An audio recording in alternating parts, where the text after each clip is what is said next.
Masret Shabbat Daf Nun, nous commençons à la page précédente, Daf Memtet Amud Bet, 5 lignes avant la fin, Begizet Tsemer Ven Metalteli Motan.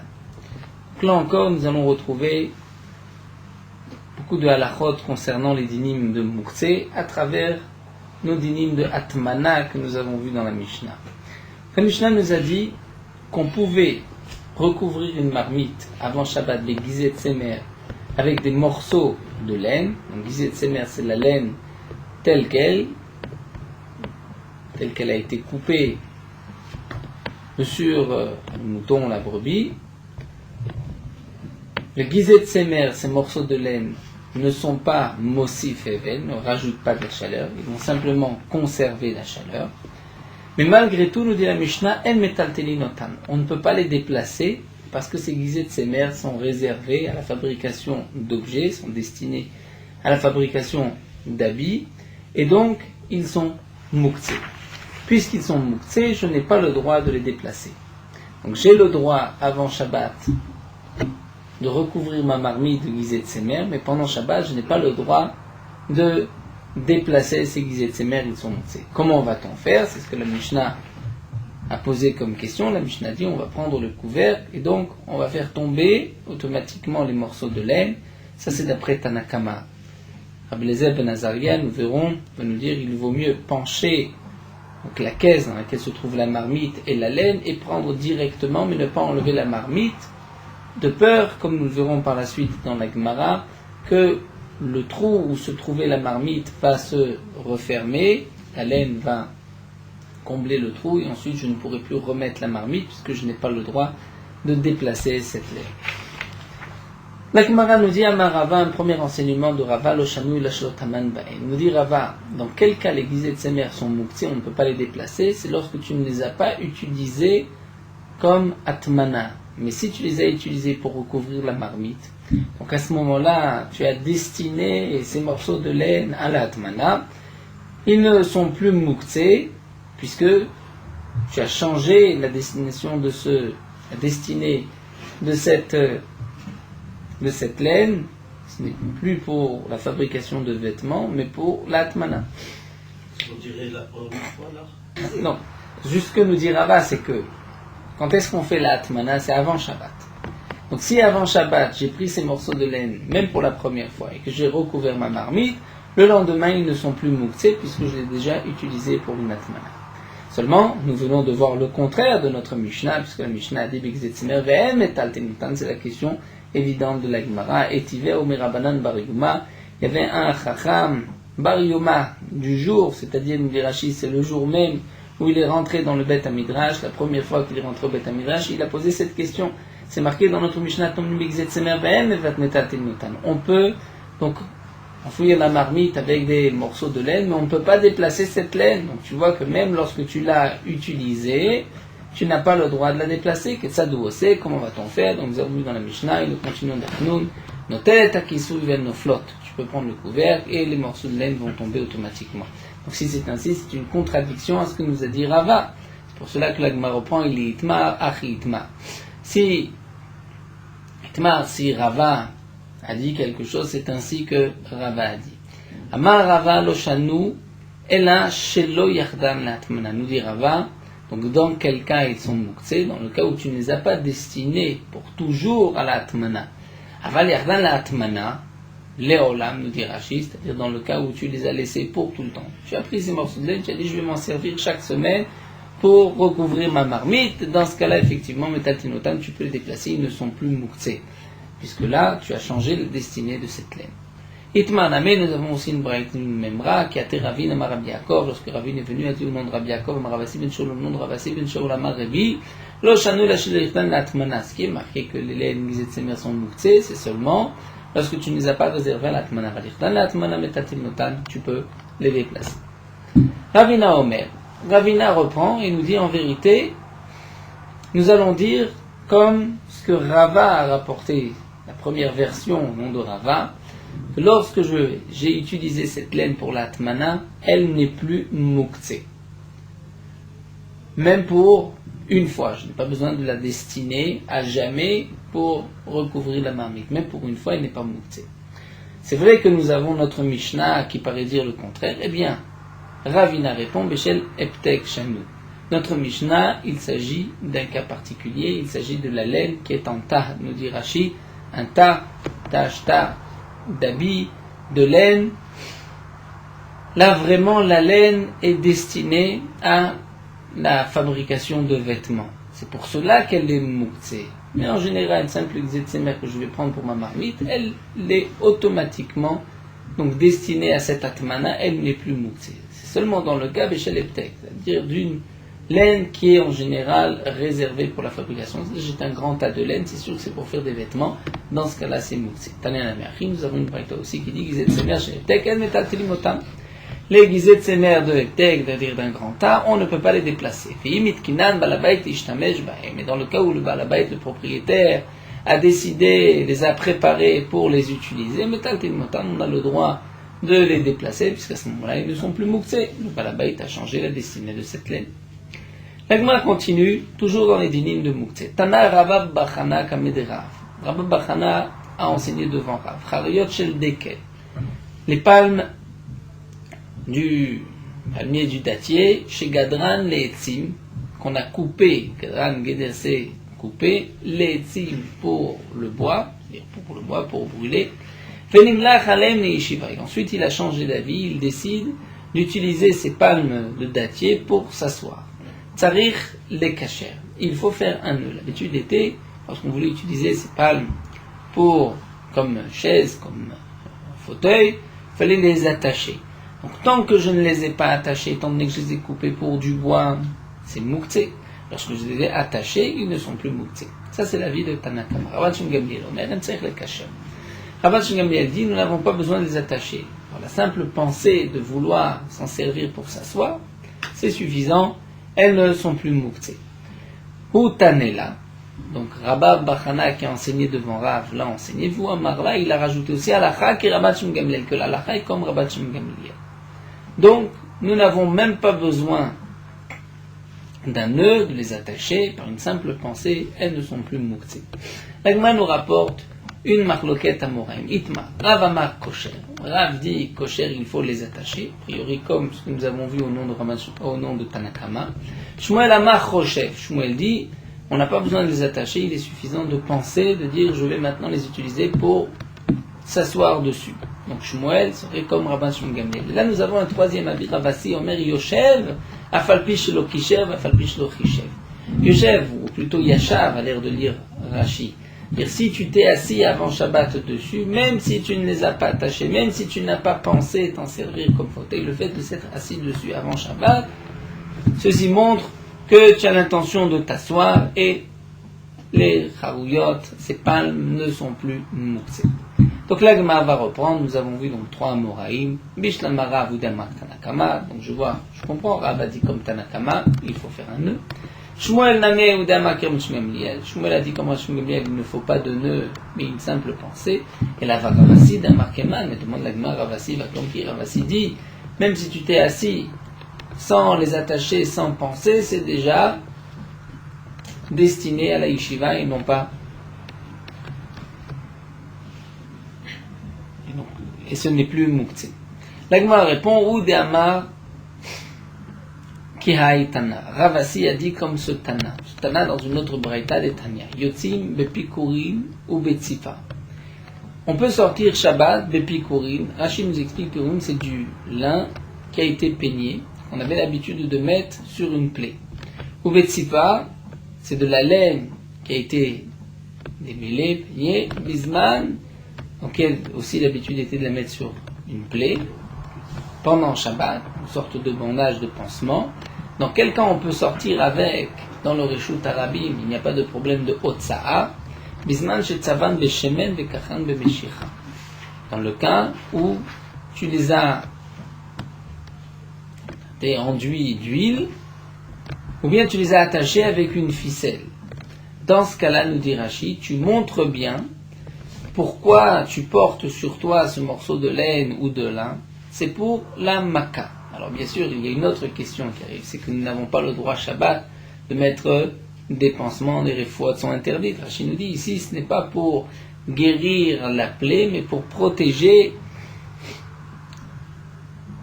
la plaie. C'est pour ne pas que les habits vont hériter la plaie. C'est donc pour cela qu'il va mettre un morceau de lin ou de laine dessus. Donc à ce moment-là, puisque son intention est pour la plaie de préserver la plaie, cette laine et ce lin deviennent un malbouche comme un habit et j'ai le droit de sortir dans le domaine public même pendant Shabbat. Mais dans le cas où j'ai la laine et le lin tel que, et que je ne les ai pas enduits d'huile ni attachés avec une ficelle, je ne peux pas sortir avec eux dans le domaine public. Et dans le cas, donc là nous retrouvons le même avis que Ravasi, dans le cas où avant Shabbat je suis sorti un instant avec. Même dans le cas où il ne les a pas enduits d'huile, où il ne les a pas attachés avec une ficelle, mutar latzed ba'em. Il a le droit de sortir avec pendant Shabbat. Pourquoi? Étant donné qu'avant Shabbat il est sorti un instant avec, donc il a montré que cette laine, ce lin est destiné à la plaie, c'est donc un malbouche, un habit, il n'y a pas de problème de Otsa. Nous retrouvons le même principe que Ravasi, que dans le cas où tu l'as utilisé, par exemple tu t'es assis dessus, comme ici tu as utilisé pour ta plaie, même sans une autre action ni pensée, c'est considéré déjà réservé à la plaie. Donc dans le cas de Ravasi, c'est réservé à la yeshiva pour s'asseoir sur ces palmes de dattier. L'agma continue. Amar Ravashi, Afanana Metanina. Ravashi nous dit, nous avons nous aussi une braïta qui est conforme aux paroles de Ravasi. Marqué Akash al Gabe Amita, de la paille qui se trouve sur un lit. Loïna Neobeyado, on n'a pas le droit de la déplacer avec la main. Pourquoi? Parce que la paille est mouktsé. Aval menanea de goufo, mais tu peux la déplacer avec le corps, c'est-à-dire un chinouille qui est la hariyat, pas directement avec la main. Alimaya, alav ma'achal behema, s'il y avait dessus un aliment pour la bête, ou bien, oshaya alav kar osadin mibeodio, s'il y avait un coussin ou un drap dessus, et nous dit Rashi, et qu'il s'est allongé avant Shabbat, même s'il n'a pas destiné cette paille comme lit, il a le droit de la déplacer, menané abiyado, puisqu'elle n'est plus mouktsé. Bien que la paille en général est mouktsé, mais là, par cette action de s'être allongé dessus avant Shabbat, il a montré qu'il la réserve à son lit, et donc dans ce cas-là, ce n'est plus mouktsé. Donc Shema Mina, nous retrouvons les paroles de Ravasi, donc de même pour les palmes, les branches du palmier, même si normalement elles sont destinées les etzim pour brûler, dans le cas où tu t'es assis dessus avant Shabbat, même si tu ne les as pas attachées, tu n'as pas pensé en faire un mouchav ou s'asseoir, c'est considéré comme un mouchav et ce n'est pas mouktsé. La Gemara reprend, donc nous avons vu l'explication de Ravasi, nous avons même vu Rabban Shimon Gamliel, et nous avons un Tanakama, le premier Tana qui nous dit qu'il faut attacher ces branches de palmier. La Gemara demande, Uman Tana de Paligad Shimon Gamliel, qui est ce Tana qui est en marloquette avec Rabban Shimon Gamliel? Eh bien la Gemara répond Rav Hanina ben Akiva. C'est Rav Hanina ben Akiva, Rav Dimi, parce que lorsque Rav Dimi est venu à Marzeri, il a dit on dira Rav Hanina ou non Rav Hanina. Pa'amachat ala Rabbi Hanina ben Akiva. Rav Hanina a été une fois, les makom echad, dans un endroit, Matzach Riyot Shel Dekel, chez Gadou Meshum Metzim. Il a trouvé des branches de palmier qui avaient été coupées pour du bois, pour s'en servir comme bois. Amar lahem et amidav, il a dit à ses élèves, sortez et pensez, utilisez demain ces branches de Dekel, Kedesh Neshev Alem Machar, pour qu'on puisse s'asseoir demain. Donc là on voit qu'il leur a demandé une marchava particulière. Velo yadana ibet amishta veibet avel. Et Rav Hanina dit, je ne sais pas si Rabbi Hanina ben Akiva leur a permis parce que c'était dans Bet Avel, dans une maison d'endeuillé, ou bien c'était au contraire dans un mariage. Et c'est donc pour cela qu'il leur a permis. Donc la Gemara va déduire Dafka Bet Avel au Bet Amishte des tridés. C'est seulement dans le cas du Bet Avel ou du Bet Amishte qu'il leur a permis. Pourquoi des tridés, nous dit Rashi? Parce qu'ils ne peuvent pas avant Shabbat attacher ces palmes. Donc il leur a permis par une simple marchava. Donc je vois à Valacha que dans le cas où j'ai le temps, les Chachamim ne nous ont pas permis avec une marchava, mais Kachar, in lo Kachar lo, c'est seulement lorsqu'il l'a attaché, lorsqu'il a fait une action. Donc puisque nous voyons des paroles de Rav Hanina ben Akiva, et Rav Hanina qui a expliqué, et qui s'étonne et qui pose la question, je ne sais pas si c'est parce que c'était une maison d'endeuillés ou c'était un mariage, c'est pour cela qu'il leur a permis par une simple pensée, donc je vois bien qu'en vérité il aurait dû interdire tant qu'on n'y a pas eu d'action d'attacher. C'est seulement dans ces deux cas particuliers que c'est permis.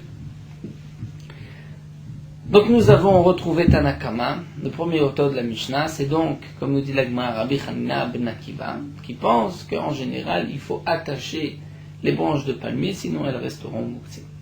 Hamar Rav Yehuda continue dit Machnis Adam Melokupato Afar. Un homme a le droit de rentrer une caisse pleine de sable, il peut en faire ce qu'il a besoin.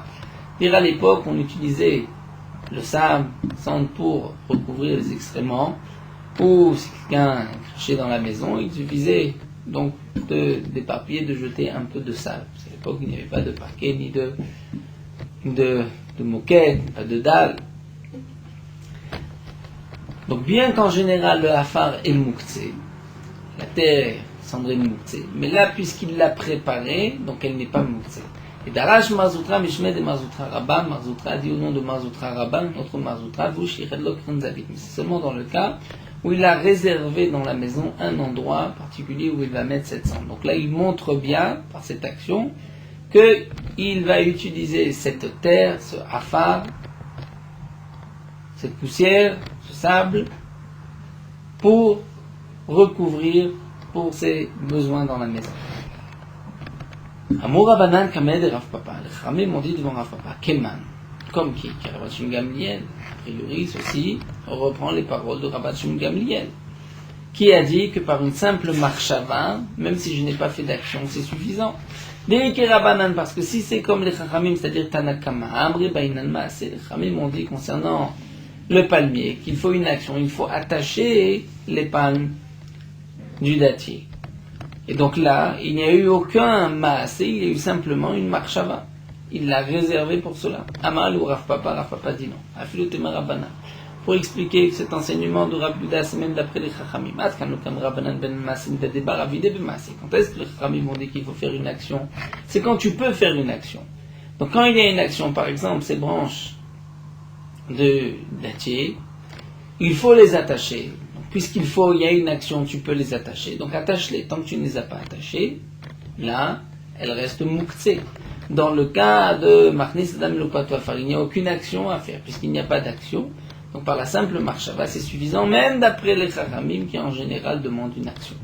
Aval midé de la bamavde bemassé, non, mais dans le cas où on n'a pas besoin d'action, eh bien non, on n'a pas besoin effectivement d'action, même d'après les Chachamim. Et l'Agma va nous dire, Nima Ketanaï, on n'a qu'à dire que ce dernier enseignement de Rav Yehuda, est-ce que lorsque il n'y a pas d'action, nous avons besoin d'une action ou pas pour enlever l'interdit de Moussé, nous avons qu'à dire que c'est une marloquette Tanaï, puisque la Braïta nous dit, Bakol, Chafin et Takilim, on a le droit de frotter les ustensiles avec n'importe quoi. Chutz mikli kesef begar tekon, à l'exception de l'argenterie, des kelim, des ustensiles en argent, begar tekon. Begar tekon, nous dit Rashi, une sorte de terre qui grandit, nous dit Rashi, dans les chavit shel yain, c'est-à-dire les tonneaux de vin. En vérité, il s'agit d'une lie de vin qui a séché et qui ensuite va nous aider à faire briller, à frotter les ustensiles en argent. Donc on a le droit de frotter des ustensiles, mais l'ustensile en argent avec gartekon, nous n'avons pas le droit. Et donc l'Agma voudrait dire, puisque des gartekon c'est interdit, un éther vechol muta, mais avec du sable, ou bien un éther, c'est une matière qu'on utilisait comme savon pour nettoyer, muta, c'est permis. Ve'atania, et pourtant nous avons une autre braïta qui dit neter vechol assour, que là aussi c'est assour. Donc comment comprendre ces deux braïtot? C'est qu'il y a une marloquette. Quel est le fondement de la marloquette? Pourquoi neter vechol le sable serait interdit ou pas? Elle m'a voulu dire, maïla bamek miflige, n'est-ce pas que voici leur marloquette? Ma'azavar bainan maase. L'un pense que le neter et le chol sont mouktsé. Puisqu'ils sont mouktsé, c'est vrai qu'il n'y a pas de problème de frotter, mais il y a malgré tout une interdiction de mouktsé. Donc Rachid nous explique pour quelle raison je n'ai pas le droit de frotter les ustensiles en argent avec ce gartekon, avec cette lie qui est asséchée. Puisqu'il y a une interdiction parmi les avot melachot de memachek. Memachek, c'est celui qui va enlever les poils de la peau. Là aussi, celui qui va frotter l'argenterie, qui donc va rendre lisse, enlever toutes les impuretés, il y a une interdiction de Shabbat. C'est pour cela qu'avec ce gartekon qui va bien frotter le kli-kesed, nous n'avons pas le droit de frotter de l'argenterie. Mais donc, neter et chol, on a le droit. Et pourquoi la Braïta viendrait nous dire Assour c'est interdit? C'est que la Braïta, la seconde Braïta, pense que le neter et chol sont mouktsé. Il faut une action pour enlever le mouktsé. Donc, maïlav dit avec ma bak mufigi, mas v'bnen masse, mas v'bnen masse, lundi qu'il faut un masse. L'autre dit qu'on n'a pas besoin, il n'est pas mouktsé. L'agmara nous dit dekula malo bainan masse. En vérité, tout le monde est d'accord qu'on n'a pas besoin d'action. Velo kashia. Voici la marloquette. Rabbi Yehuda, d'Amad Rashim Kaven Assour, Rabbi Shimon, d'Amad Rashim Kaven Mutar. Donc reprenons. Nous avons vu un enseignement de Rabbi Yehuda qui a dit que, d'après les Chachamim, bien que par exemple pour les branches de palmier, il faut faire une action pour enlever l'interdiction de mouktsé. Dans le cas où il n'y a pas d'action, par une simple pensée, c'est comme l'action, on enlève le mouktsé. C'est ce que la Gemara avait expliqué d'après Rabbi Yehuda. La Gemara a voulu nous dire que peut-être que cette idée n'est pas admise par tous les Chachamim, puisque nous avons une marloquette tanaïm concernant le din, est-ce qu'on a le droit de frotter des ustensiles en argent avec du gartakon, c'est interdit, et on a voulu dire neter vechol, c'est permis. Pourtant nous avons une autre braïta qui dit que le neter vechol, c'est interdit. Comment comprendre cette marloquette? La Gemara a proposé qu'en vérité leur marloquette ce n'est pas sur l'interdiction de memachek comme le gartakon, mais c'est sur l'interdiction de mouktsé. Est-ce que ce neter vechol sont mouktsé ou pas? Donc la Gemara a voulu dire toute l'interdiction c'est par rapport à mouktsé. Celui qui permet, il dit étant donné que tu penses l'utiliser pour les kli-kesed, ce n'est pas mouktsé. Le second, non, il faut une action, tu n'as pas fait d'action, c'est mouktsé. Dire que nous voyons ici cette notion, ce que nous a dit Rabbi Yehuda, là où il n'y a pas d'action, a-t-on besoin d'une action par une simple pensée, nous enlevons le mouktsé. Donc là on voit que dans le neter vechol il n'y a pas d'action. Et pourtant, donc nous avons un Tana qui interdit. Pourquoi? Certainement que c'est à cause de mouktsé. Donc on retrouve une marloquette. La Gemara nous dit non, pas du tout. Il n'y a pas de marloquette là-dessus, tout le monde est d'accord. Tout le monde est d'accord que lorsqu'il n'y a pas d'action, on n'en a pas besoin d'action. Tout le monde est d'accord avec Rabbi Yehuda. La raison de celui qui interdit, eh bien c'est que parfois le neter vechol a la même qualité que ce gartekon, c'est-à-dire qu'il va bien rendre lisse, nettoyer, enlever les impuretés du kli-kesed. C'est vrai que c'est pas toujours. Et je ne pense pas, je pense simplement frotter, mais pas vraiment être memachek, faire cette interdiction. Et là, on se retrouve avec une nouvelle marloquette, plutôt une ancienne marloquette, la marloquette de Rabbi Yehuda et Rabbi Shimon, est-ce que davar shene mitkaven mutar ou davar shene mitkaven assour? Donc la braïta qui nous interdit, c'est comme Rabbi Yehuda, davar shene mitkaven assour. C'est vrai que tu ne penses pas être memachek, mais puisque tu le fais, c'est assour.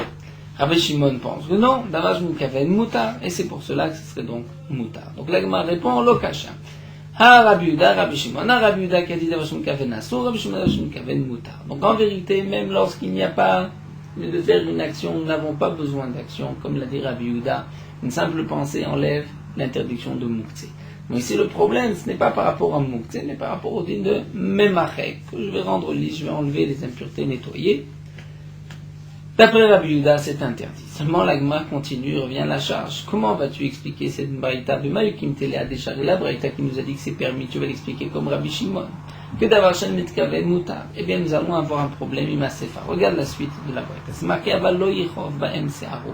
Mais tu n'as pas le droit avec le neter ubori, le neter le chol, de te frotter les cheveux, de te faire un shampoing avec cette terre et ce neter. Pourquoi? Nous explique Rashi, parce que ces deux matières vont enlever les cheveux, vont arracher les cheveux. Les cheveux vont tomber, et lorsqu'on frotte les cheveux avec ces matières ont la propriété de faire tomber les cheveux. Donc, puisqu'on va les faire tomber, c'est aussi une interdiction Shabbat. Et pourtant, la Braïta nous dit donc, nous n'avons pas le droit. Si vraiment l'auteur de cette Mishnah c'est Rabbi Shimon pense que d'avoir Shem Mitkaven Moutar, donc là aussi on devrait te permettre de frotter les cheveux avec le Neter. Donc l'Agma nous dit, regarde la fin de la Mishnah marquée, Rabbi Shimon Mishrei Kasharet, d'après Rabbi Shimon c'est permis, puisque d'avoir Shem Mitkaven Mitnan, puisque nous avons une Mishnah, où nous allons voir qu'effectivement c'est permis, où Rabbi Shimon nous dit, nous allons voir Nazir, Chofef, ou Mefasfes. Un Nazir qui n'a pas le droit de se couper les cheveux, a malgré tout le droit, même en semaine, de se frotter les cheveux avec du sable. Ou Mefasfes, et il a le droit aussi de se démêler les cheveux. Aval lo sorek, mais il n'a pas le droit de se peigner les cheveux parce que c'est sûr qu'il va s'arracher les cheveux, ce qui est interdit pour le nazir. Donc on voit que d'après Rabbi Shimon, un nazir peut se frotter les cheveux avec du chol, avec du sable, et il n'y a pas d'interdiction. Donc ce n'est pas sûr que ça va tomber d'après Rabbi Shimon. Rachid précise que si nous expliquons cette deuxième Mishnah, c'est-à-dire la Mishnah dans laquelle on voit que Neter Vechol c'est permis, et malgré tout que Begar Tekon, nous n'avons pas le droit de frotter l'argenterie, d'après Rabbi Shimon, c'est d'avoir Shenet Kaven, c'est Moutar, et bien Rachid nous fait intervenir ici la notion de Psik Recha Velo Yamo, c'est-à-dire, comme on dit Psik Recha, je coupe la tête de la poule, Velo Yamot, mais elle ne va pas mourir, c'est impossible, lorsque tu coupes, elle va mourir. Donc de même, bien que Rabbi Shimon permet d'avoir Shenet Mitkaven, lorsque tu fais une action, tu ne penses pas faire une interdiction, mais quand c'est sûr que tu vas faire une interdiction, c'est interdit même d'après Rabbi Shimon. Donc c'est pour cela que le Gartekon est de toutes les manières interdit. Donc là, Gemara nous dit, si c'est ainsi, comment vas-tu expliquer, si l'auteur de notre Mishnah c'est Rabbi Shimon, cette Braïta, comment vas-tu expliquer l'interdiction de se frotter les cheveux avec ce sable pendant Shabbat? Si c'est parce que même d'après Rabbi Shimon, Psik Recha, c'est interdit. Là, c'est sûr qu'il va faire tomber les cheveux. Là, nous le voyons de cette braïta dans Nazir, que Chofev, qu'il a le droit de se frotter les cheveux avec du sable. Et on ne dit pas que c'est sûr qu'il va faire tomber ses cheveux.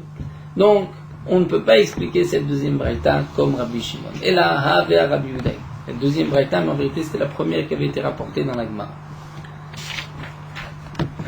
Et la Gemara nous dit, Elaha veha Rabbi Uday. Nous continuons à Moudbet. Elaha veha Rabbi Uday. En vérité, c'est deux braïtot. La braïta qui nous permet de frotter l'argenterie avec du sable et du néter. Et celle qui nous l'interdit, c'est toutes les deux d'après Rabbi Shimon. Seulement, c'est tous les deux Rabbi Uda, et Tretanel et Rabbi Uda. Nous avons deux Tanaïm qui sont en discussion quel était l'avis de Rabbi Uda. Il y a un Tana qui pense que d'après Rabbi Uda c'est interdit, et l'autre pense que d'après Rabbi Uda c'est permis.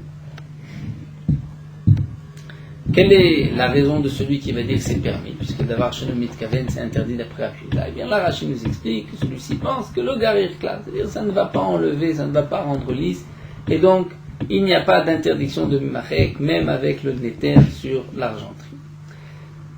La Gemara nous dit Bema, et donc Haïtana el Rabbi Savar Garir, Haïtana el Rabbi Savar Loker. C'est la Gemara même qui explique qu'un Tana pense d'après Rabbi Uda que ça va donc arranger, lisser l'argenterie, et donc c'est une interdiction de Memachek, j'enlève les impuretés comme j'enlève les poils de la peau d'une bête. Et l'autre pense que non, même avec Neter Vechol, ça ne partira pas. En tout cas, la Gemara nous dit Bema Yukimta, qui est Rabbi Uda. Comment as-tu expliqué cette Braïta? Comme Rabbi Uda, c'est-à-dire la Braïta que nous avons vu, qui permet, avec du nétéroboride, de frotter l'argenterie, mais qui interdit de se frotter les cheveux avec, puisque c'est sûr qu'on va enlever des cheveux. Malgré tout, la Braïta nous dit Aval, Panav, Yada, Veraglav, Mutar. Mais le visage, les mains et les pieds, nous avons le droit. La Gemara demande à Maverser, comment pouvons-nous se laver la figure, les mains et les pieds? Pourtant, il y a des poils, de la barbe, et ceci risque de tomber, c'est interdit d'après Rabbi Uda. La Gemara nous dit, on peut dire, on peut te répondre qu'on parle d'un enfant qui n'a pas de barbe, ou d'une femme, ou bien encore d'un céris, c'est un homme, céris, c'est celui qui n'avait pas de, qui même à un âge avancé, n'avait pas de barbe, un imberbe. Donc là, nous avons terminé cette Sougia. La Gemara nous a donc expliquer le din des charouyot shel dekel, c'est-à-dire des branches du palmier. Lorsque je veux les utiliser pour m'asseoir dessus Shabbat, je dois d'abord les attacher d'après Tanakama, d'après M. Gomliel, une pensée suffisante, et d'après Ravasi, même si je me suis assis avant Shabbat, c'est aussi suffisant. Nous avons vu que d'après Rav Yehuda, l'Agma nous a dit, après les Chachamim, dans le cas où je n'ai pas besoin d'une action, la pensée est suffisante. Dans le cas où je ne peux pas faire d'action, la pensée est suffisante et je n'ai pas d'action à faire.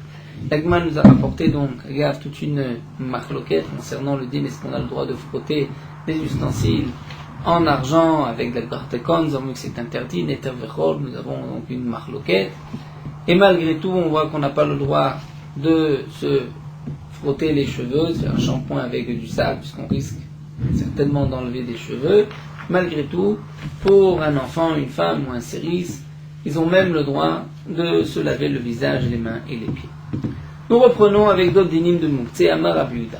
Afar le binta shari. Rav Yehuda nous dit, Afar le binta, c'est-à-dire, lorsque j'ai pris une brique et que je l'ai écrasée, moulue, cette terre, cette poussière, charrée, elle est permise, j'ai le droit de me laver, Rachid nous dit de frotter le visage, même pour celui qui a de la barbe, on ne craint pas que cette matière va lui faire tomber quelques points, qui est une interdiction pendant Shabbat. Amar Rav Yosef nous dit Kusfat Yasmin Sharé. Kusfat Yasmin, Rachid nous dit, c'est les résidus de sésame, c'est aussi permis. Amar Rava nous dit Afar Pilpele Sharé. Dire du poivre qu'on a moulu aussi, c'est permis, on peut se frotter le visage avec. Amar Rav Sheshat dit Barda Sharé. Barda aussi c'est permis. Maï Barda, qu'est-ce que c'est Barda? Amar Rav Yosef Tilta Ala. C'est un tiers d'une racine, nous dit Rashi, qui est appelée Orel. Donc on ne sait pas exactement de quelle plante il s'agit. Les Tilta Asa, un tiers dans cette potion de myrte. Les Tilta Siglé et un tiers de Siglé, je traduis par la violette, une plante. Donc là, nous avons droit à Barda, puisque ça n'enlève pas non plus le choutou. Amar Rav Nachamia bar Yosef. Rav Nachamia bar Yosef nous dit que l'echad likar uba ala shapir damé. Rav Nachamia bar Yosef rajoute et dit, s'il n'y a pas une majorité de ala, même s'il y a plus qu'un tiers, c'est permis. Bon, minem et Rav Sheshat. On a posé une question à Rav Sheshat. Maou liftsoa zetim b'Shabbat.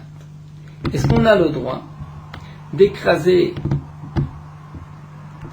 des olives sur un rocher Shabbat pour les adoucir? Amar Léo, il leur a dit, mais même en semaine, est-ce qu'on a le droit? Il pense que lorsque je vais les écraser, meurtrir sur le rocher, je vais donc perdre des aliments, il y a une interdiction de Baltashrit. Agma nous dit, ceci serait peut-être une marloquette avec Shmuel, il m'a appelé des Shmuel d'Amar, Shmuel, aussi Adam Kotsorko Bepat. Shmuel a dit, dans Masret Brachot, nous avons vu, que Ose Adam Kotsorko Bepat, je peux faire, un homme a le droit de faire ce qu'il veut avec du pain. Il peut s'en servir pour toute utilisation, il a le droit et il n'y a pas de baltach. Donc même si le pain ne va pas être que pour manger, il peut s'en servir pour tenir, Rachid nous dit, même l'émietter dans une marmite ou d'autres choses encore qu'on peut faire avec le pain, il n'y a pas de problème. Et pourtant là, on va nous dire que c'est pas le tachri. L'agma répond, Amré pat l'oméissé, anéméissé. C'est différent le cas du pat, du pain. Puisque le pain, l'oméissé, même si tu l'utilises, il ne devient pas maous, tu pourras le manger. Alors que là, lorsque tu vas écraser ces olives, c'est vrai que tu vas en récupérer quelques-unes, mais il y en a beaucoup qui vont être perdues. Hamimar Omar Zotra Veravashi nous raconte la Gemara, tous les trois, Bouyatve, ils étaient assis avec tous les Kamayu Barda. On a apporté devant eux ce barda, donc cette potion, nous avons vu un tiers de orla, un tiers de myrte, un tiers de violette. Et Rav Sheshat avait dit qu'on avait le droit de se laver, se frotter la figure avec, même si on a de la barbe, ceci ne risque pas d'enlever des poils. Eh bien, Amima Veravashi Mashou, Amima Veravashi se sont lavés, Marzoutra ne s'est pas lavé. Amarlé, il leur a dit, Amroulé, ils lui ont dit, le savoir là, Amarlé, Adama Rav Sheshat Barda Charé, tu ne penses pas comme Rav Sheshat qui a dit que Barda c'est permis. Amarlé, où il leur a dit, Rav Mordechai, Mordechai leur a répondu, Barmine Demar, Afilou Bechol Namelos Virale. Laissez Rav, c'est-à-dire Marzoutra, qui lui, même en jour de semaine, n'est pas d'accord avec lui. Pourquoi? Savoir là, il pense qu'il y a des Tanya comme cette Braïta. Megarer Adam Glidesara. Un homme a le droit de se gratter des plaies, des croûtes de tsoa, de petites impuretés. Glidé Maka, ou des croûtes d'une blessure, Sha'al Bessaro, qui se trouve sur sa chair, Bishvil Tsaharo, lorsqu'il en souffre, il a le droit de les enlever. Mais Bishvil et Yapot Asso, mais c'est pour s'embellir, pour se faire beau, il n'a pas le droit. Pourquoi nous dit Rashi? À cause de l'interdiction de l'Ilbash Gever Simlatisha. De manière qu'on n'a pas le droit de mettre un habit de femme, on n'a pas le droit non plus de s'arranger comme une femme. Et donc c'est pour cela que Marzoutra ne se permettait pas d'utiliser ce barda même pour se rincer la figure, puisque c'était la coutume des femmes. Et lui ne cherchait pas, on va dire, à s'embellir. Veinu, et les autres Chachamim.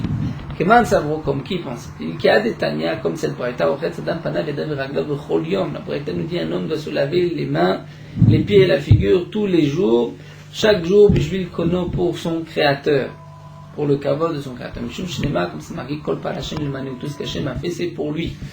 Donc de même, eux se lavaient le visage chaque jour pour Akadosh Baruch Hu. Marzoutra, lui, était marmire, il pensait que c'était au contraire pour s'embellir pour lui-même, et donc il s'abstenait puisque c'était une coutume de femme. Nous continuons avec la dernière machloket de notre Mishnah. Nous avons vu dans la Mishnah, Rabbi Eliezer ben Azariah Omer, Kupa Matel Sida Venotel Shemaitol. Étant donné que les guisets de ses mères sont bouctées, donc comment faire pour pouvoir enlever la marmite? Nous avons vu que Tanakama nous dit, tu enlèves le couvercle, les morceaux de laine vont tomber, tu prends ta marmite. Et Rabbi Eliezer ben Azariah nous dit non, tu prends toute la caisse dans laquelle se trouve ta marmite et des morceaux de laine, tu penches et tu vas te servir directement sans enlever la marmite. Parce que si tu enlèves la marmite, peut-être que le trou de la marmite va se perdre et tu ne pourras plus ensuite remettre ta marmite puisque tu n'as pas le droit de bouger cette laine.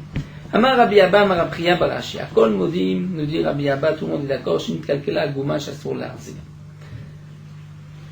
Que si le trou s'est abîmé, c'est-à-dire la laine a bouché l'emplacement de la marmite, on n'a pas le droit de remettre la marmite, puisque là on est obligé de bouger la laine, et c'est mouktsé. La Gemara demande Nan, pourtant c'est marqué Vechamim Minotel le Marzir, dans la Mishnah, nous avons vu que les Chamim permettent d'enlever, de remettre. Si on parle du cas où l'emplacement de la marmite est intact, c'est sûr que les Chamim ont raison, et même Rabbi Gamliel ne devrait pas entendre marquer qu'on a le droit de remettre la marmite. Et là, ma falpide Nitkal donc je suis bien obligé d'expliquer. Même si Nitkal Kela Gouma, c'est-à-dire que le trou s'est abîmé, on a le droit de remettre la marmite, c'est-à-dire on a le droit de bouger la laine. Donc tu vois que d'après les Chachamim, on a le droit de bouger la laine. Comment tu peux dire, Rabbi Abba, que tout le monde est d'accord que si le trou s'est refermé, on ne peut plus bouger la laine? L'Agma nous reprend, L'Olam de Nitkal Kela. En vérité, on parle du cas d'Elonit Kalkela, c'est-à-dire le trou est resté intact. Ici la question est de savoir est-ce qu'on craint que la laine va refermer la place, va reprendre la place de la marmite. L'un pense qu'on est choshesh, donc on va te dire, Blaise Ben Azariah te dit, tu ne vas pas enlever la marmite de peur que l'emplacement va se refermer et tu ne pourras pas bouger. Mais c'est vrai que de toutes les manières, si ça s'est refermé, tu ne peux pas bouger la marmite d'après tout, la laine d'après tout le monde. Alors que les Chachamim disent, non, tel ou marzir, tu ne dois pas craindre certainement que tu vas enlever, l'emplacement restera intact et tu pourras remettre ta marmite. Amar Ravuna nous dit, Aïe Slikusta, ce Slikusta, c'est-à-dire nous dit Rashi, c'était une plante qui avait une belle apparence et qui avait une bonne odeur. On avait l'habitude d'apporter une carafe pleine de terre humide, et on mettait cette plante à l'intérieur, on la portait devant les hommes importants, les ministres. Lorsqu'ils voulaient sentir, ils la sortaient du pot et ensuite ils la remettaient. Donc a-t-on le droit de l'enlever, de remettre, puisqu'il y a un trou, on referme un trou dans la terre? Eh bien la Gemara nous dit au nom de Ravuna, Datsa, si tu l'as enfoncé, ensuite Shalfa, tu l'as enlevé, Vadar Datsa, et que tu l'as remise, donc tu as fait une fois, tu l'as enlevé, remis avant Shabbat, même lorsque tu l'enlèves et que tu veux la remettre, Charien, tu as le droit. Donc Datsa, Shalfa, tu l'as planté, tu l'as enlevé, ensuite tu l'as remise. Sharia, maintenant pendant Shabbat, si on te l'apporte et que tu veux l'enlever, la remettre, tu as le droit. Veila, Vassir, sinon tu n'as pas le droit. Et puisque une fois, avant Shabbat déjà tu l'as enlevé, remise,